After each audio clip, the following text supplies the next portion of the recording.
ಪೊಲೀಸರ ಮೇಲೆ ಹಲ್ಲೆ, ಆರೋಪಿಗೆ ಪೊಲೀಸರಿಂದ ಗುಂಡೇಟು. ಲವ್ವರ್ಸ್ಗಳನ್ನು ಟಾರ್ಗೆಟ್ ಮಾಡಿ ದರೋಡೆ ನಡೆಸುತ್ತಿದ್ದ ಆರೋಪಿ ಸಂಜಯ್ ಕೊಪ್ಪದ್ 26 ವರ್ಷ. ಈತನನ್ನು ಗದಗ ಪೊಲೀಸರು ಸ್ಥಳ ಮಾಜ ನಡೆಸಲು ಕರೆದುಕೊಂಡು ಹೋದ ಸಂದರ್ಭದಲ್ಲಿ ಪೊಲೀಸರ ಮೇಲೆ ಸಂಜಯ್ ಅಟ್ಯಾಕ್ ಮಾಡಿದ್ದಾನೆ.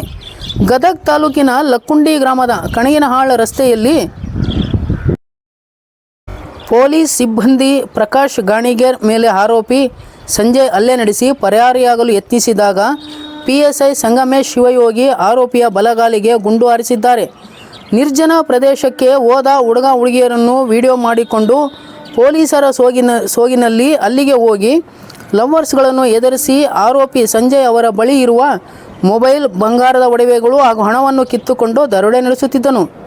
ಸಂಜಯ್ ಕೊಪ್ಪದ್ ಇವನ ವಿರುದ್ಧ ಕಳೆದ 2017ರಿಂದ 2024ರವರೆಗೆ ವಿವಿಧ ಜಿಲ್ಲೆಗಳಲ್ಲಿ ಹಲವು ಪ್ರಕರಣಗಳಲ್ಲಿ ಪೊಲೀಸರಿಗೆ ಬೇಕಾದ ವ್ಯಕ್ತಿಯಾಗಿದ್ದು, ಈತನ ವಿರುದ್ಧ ಈಗ ಗದಗ ಗ್ರಾಮೀಣ ಪೊಲೀಸ್ ಠಾಣೆಯಲ್ಲಿ ಪ್ರಕರಣ ದಾಖಲಾಗಿದೆ. News bureau, Chandrashekhar Somannavar.